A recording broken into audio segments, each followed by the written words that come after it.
Or look at the guys, or watch the guys play ball. That's the World Cup for you.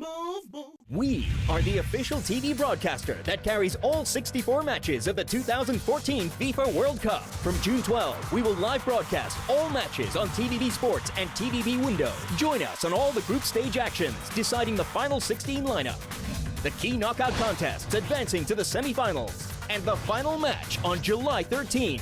You are not going to miss this full month of action that comes only once in 4 years. Call us now at 2399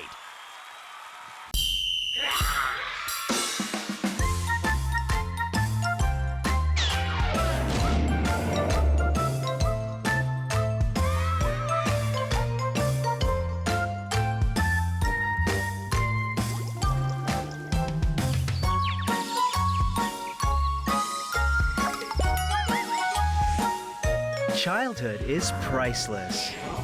Positano, Discovery Bay. Gonna get the gum.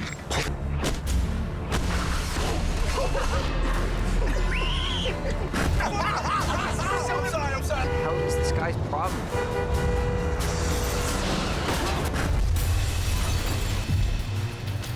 It's too dangerous. Andrew, it's not a game. Andrew! Stop this right now! Saturday, Chronicle on Pearl's Weekend Blockbuster.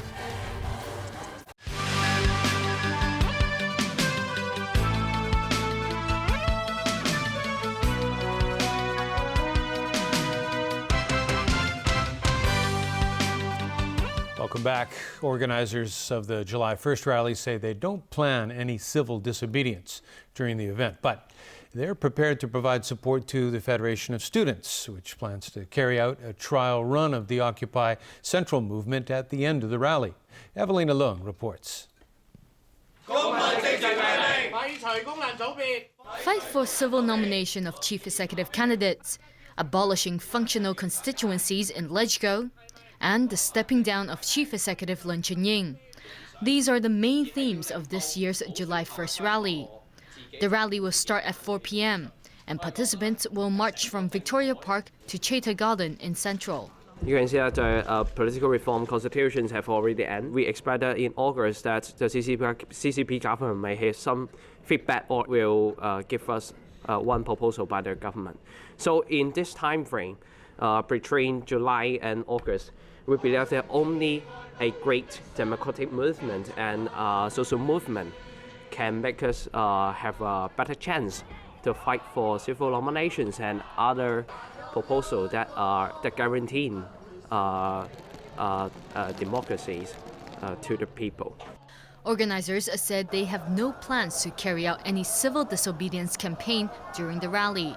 But the Federation of Students, which will participate in the event, said it may stage a mock Occupy Central movement if the chief executive doesn't respond to the public's demands after the June 22nd civil referendum.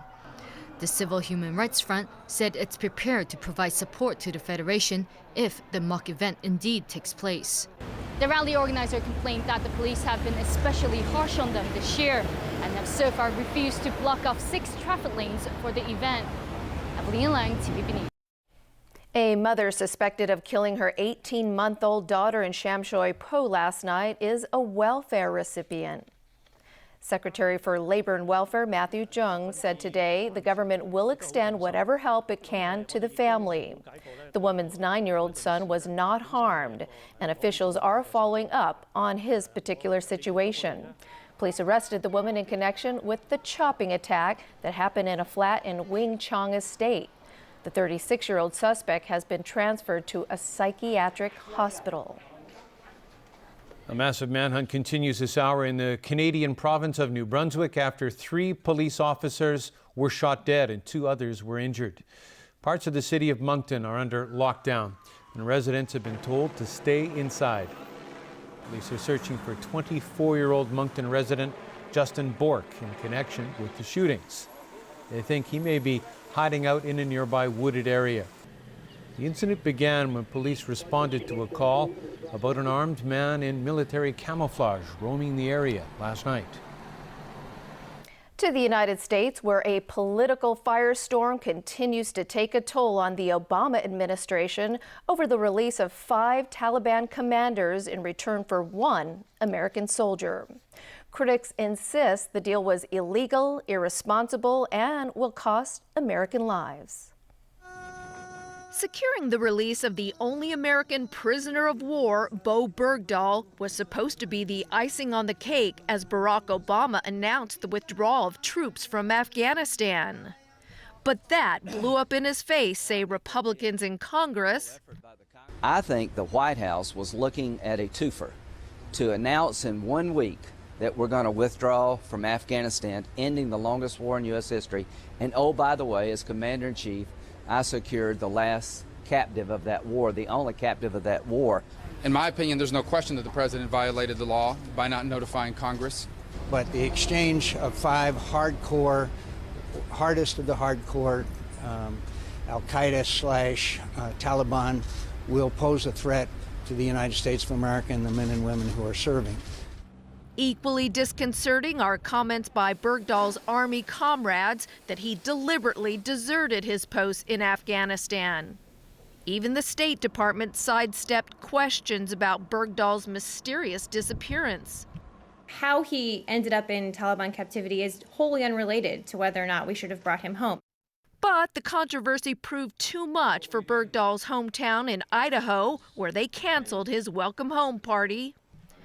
As it turns out, Bergdahl wasn't the only U.S. citizen begging to be freed from Taliban captivity. And I would ask that my family and my government do everything that they can to bring my husband, child, and I to safety and freedom. Coleman's parents are crushed their daughter and her family weren't included in the Bergdahl release deal. They say she was pregnant when the couple were traveling in Afghanistan in 2012 when, for reasons still unknown, the Taliban captured them. All right, Chris, what do you have for us today? We got some thrills on the ice, but not straight to that yet. World Cup teams continue their build-up to the football showcase in Brazil. England played to a 2-2 draw with Ecuador in their penultimate warm-up match in the United States. Jameson Wong has highlights. England found themselves behind in Miami after only 8 minutes. Ener Valencia's header gave Ecuador a 1-0 lead. Wayne Rooney equalized before halftime. He was substituted at the hour as manager Roy Hodgson wanted to look at other players. Ricky Lambert put England in front in the 51st minute. However, 20 minutes from time, the South Americans leveled. Michael Arroyo with the goal of the match. 2-2 the final. Talking points for England. Raheem Sterling was sent off late, and Alex Oxlade-Chamberlain suffered a knee injury. England play one more warm-up match versus Honduras before flying to Brazil. In Buenos Aires, Argentina beat Trinidad and Tobago 3-0. Lionel Messi again failed to get on the score sheet despite several chances in the first half. Javier Mascherano tapped in Messi's free kick for one of the goals. Argentina opened their World Cup campaign against Bosnia-Herzegovina on June 15. In other news, Spanish striker Diego Costa will play his club football with Chelsea after the World Cup. The 25-year-old scored 36 goals for La Liga champions Atletico this season and was the killer striker Jose Mourinho was looking to sign. Now to today's red card, and it goes to Team Germany for still playing foosball. Didn't that game go out in the 1970s? Plus, I see the potential for a wrist injury. Winning 11 or FIFA 14, anyone? Jameson Wong, TVB News. The LA Kings grabbed Game 1 of the Stanley Cup Finals 3-2 in overtime against the New York Rangers. Justin Williams scored the winner 5 minutes into the OT after a turnover by Dan Girardi. Kings were down 2-0 but scored 3 unanswered goals. Goalie Jonathan Quick made 25 saves in the match, while his opposite number Henrik Lundqvist stopped 40 shots. The series stays in LA for Game 2 on Saturday. And that is a wrap of our news. Good night.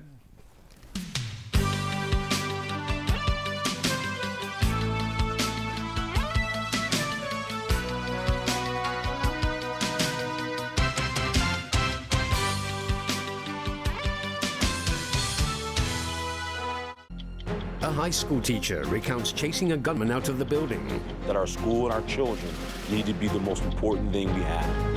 An inside look at the world's most expensive weapons system ever. And capturing history through the lens. Saturday night, 60 Minutes at 6:25 on Pearl. What do you see when you look at a painting? What are you supposed to see? Embark on a highly visual journey of exploration to get an exciting perspective on how to truly appreciate the world of painting. Friday, Delia's School of Canada presents How to Look at a Painting at 8 on Pearl. When fear stops you in your tracks. The really secret labs. Rats as big as dogs. Dogs the size of horses. The truth gets lost in the dark. I've always been able to trust my senses, the evidence of my own eyes until last night. There is nothing wrong with me, do you understand? This Sunday night, Sherlock at 12:25 on Pearl. Sun Life Financial presents The Weather Report is brought to you by Sun Life Financial. Good evening. The weather was hot with sunny periods, apart from some isolated showers and thunderstorms. And as tonight's situation chart shows, unsettled weather associated with a trough of low pressure is affecting inland Guangdong. Up to 5 p.m., temperatures ranged from 28.4 to 32 degrees, and the relative humidity was between 72 and 87%. 0.2 millimeters of rainfall has been recorded since midnight, light to moderate south to southwesterly winds. The current temperature is now 30 degrees Celsius, with the relative humidity standing at 75%. So Freddie has the weather tomorrow.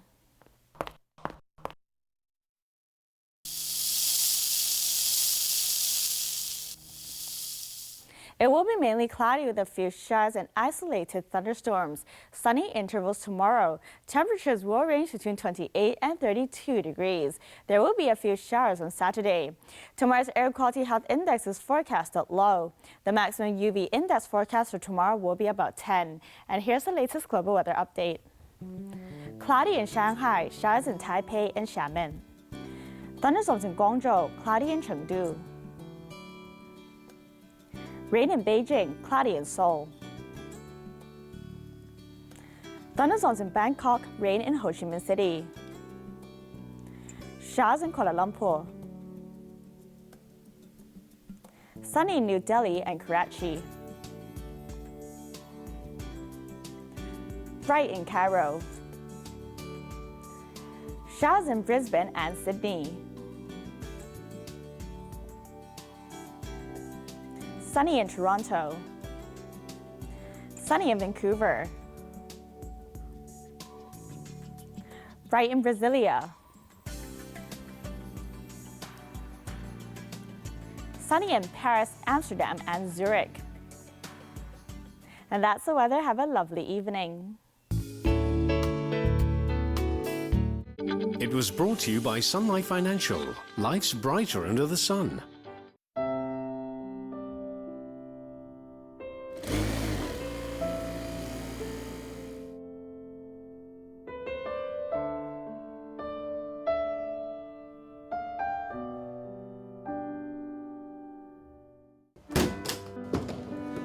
Where are you going? I'm leaving! I don't want to end up like you! She will be home soon.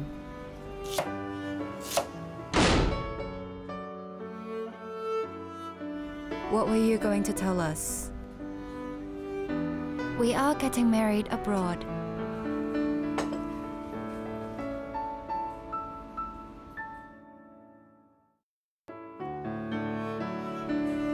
I only know how to be a tailor, and you are my proudest work and my greatest gift.